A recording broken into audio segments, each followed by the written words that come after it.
तत्व विभाग। जब तत्व की वो चर्चा चल रही है तो तत्व के रूप में अगर देखा जाए तो जैसे ब्रह्म का या परमात्मा के स्वरूप के बारे में आता है ना, तो कहते हैं सच्चिदानंद। तो सच्चिदानंद में सत्य को तो कहते हैं जो काल अबाधित सत्य है, मतलब जो पहले भी था, वर्तमान में भी है, आगे भी रहेगा। लेकिन सत्य की अनुभूति कब संभव है?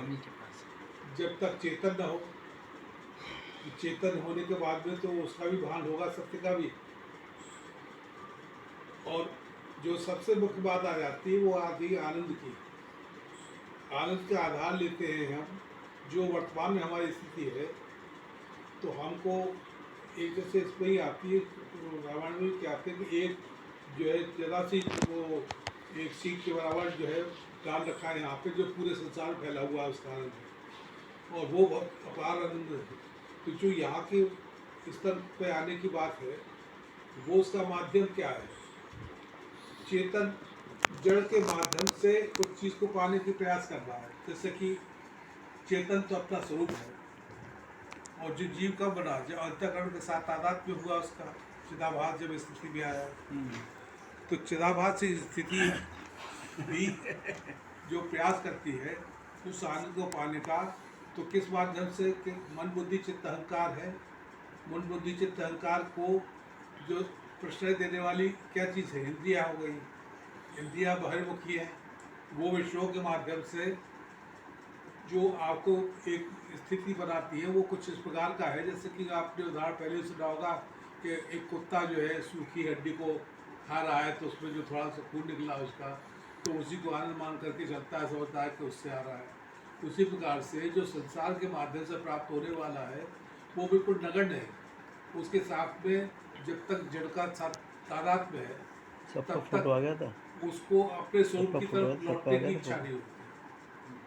तो जैसे कि वो आता है ना कि परांच खाने वितरण से तस्मात् परांग पश्यन्ति नान्तरात्मा कच्चित धीर प्रत्येगात्मानम है आवृत चक्षु में तत्व।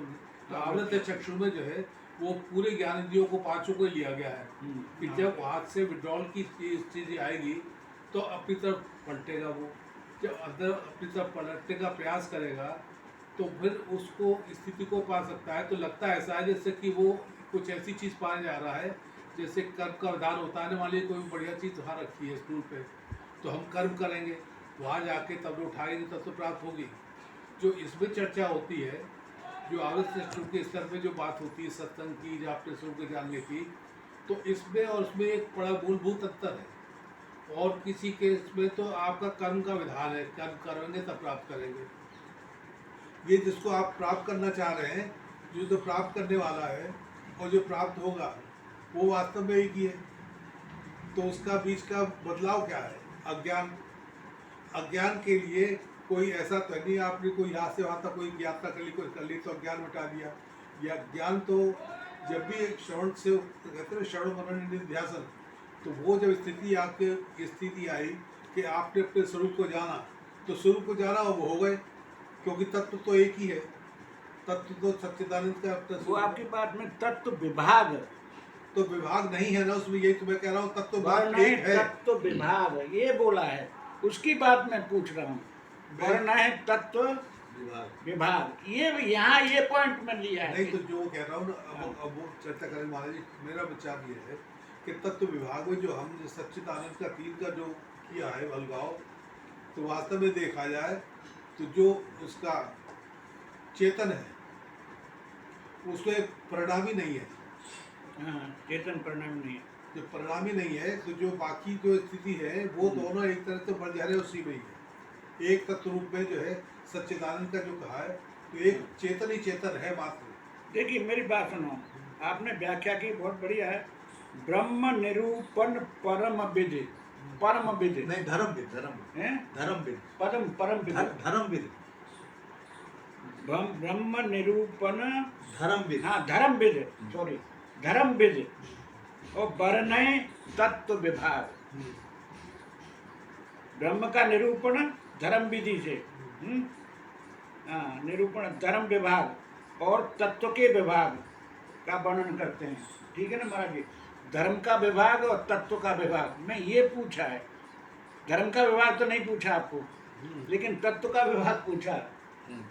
तो मुझे तत्व का विभाग कौन क्या है वो उसकी बात पूछी, और धर्म का विभाग भी मुझे ध्यान में नहीं था, महाराज जी ने बता दिया। बहुत बहुत आपको साधुवाद महाराज जी चरण। धर्म विभाग हैं, बहुत गहन है महाराज जी, ये बहुत श्लोक कोई मामूली नहीं है, पूरा वेदांत भरा हुआ है इसमें, पूरा वेदांत। हाँ, ब्रह्म निरूपण धर्म विधि वर्ण तत्व विभाग, यानी ब्रह्म का निरूपण धर्म विभाग और तत्व विभाग। अब महाराज जी आप मैं कहता हूँ, हाँ तत्व विभाग से आपने जो निश्चय किया है हाँ वो जरा स्पष्ट करो। हाँ, तत्व विभाग से आपने क्या निश्चय किया है? मैंने मैंने निश्चय किया। हाँ। मैंने तो महाराज जी उसका ब्रह्म का तत्व विभाग ये निश्चय किया कि ब्रह्म जो है सत्य स्वरूप है, चित स्वरूप है, आनंद स्वरूप है। तो वही तो बताया उन्होंने, हाँ, वही तो बताया। वो तीनों तत्व विभाग में मेरा तो यही समझना है। दूसरे रूप में अगर आप देखो, हैं? दूसरे रूप में अगर आप देखो हाँ तो क्या है, एक तत्व एक तुम, और दोनों का जैसे पंडित गुरु जी ने बताया तो तत्वमसी, तो तत्वमसी में अगर दोनों तुम और हम मिल गए तो एक मात्र है बचा, अस्तित्व बचा। अस्तित्व रूप किस रूप में बचा? चेतन के रूप में बचा। तो एक ही तो विभाग तत्व रूप में तो वो चेतन ही चेतन है। जैसे सोना है, सोना ही सोना रह गया, बाकी जितने भी उसके गहने हैं वो सब बढ़ जाते हैं। हाँ, बढ़िया बढ़िया आपने तत्व असी, तत्व असी से उसका विभाग किया है आपने। धर्म का विभाग और महाराज जी आपका अब आपकी तरफ से देखिए हाँ स्पष्ट है, हाँ ब्रह्म निरूपण हुआ, हाँ, ब्रह्म के विषय में चर्चा हुई, बिल्कुल ब्रह्म के विषय में चर्चा हुई, आत्मा के विषय में चर्चा हुई।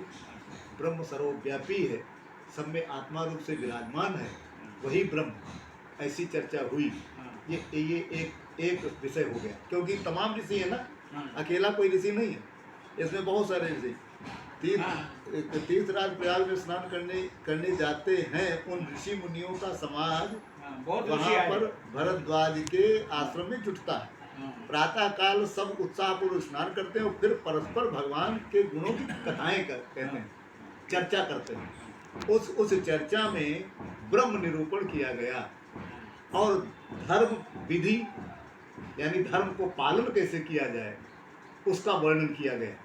यानी धर्म माने कर्म, हाँ, ठीक महाराज। धर्म विभाग धर्म माने कर्म, और वो कर्म कौन? जो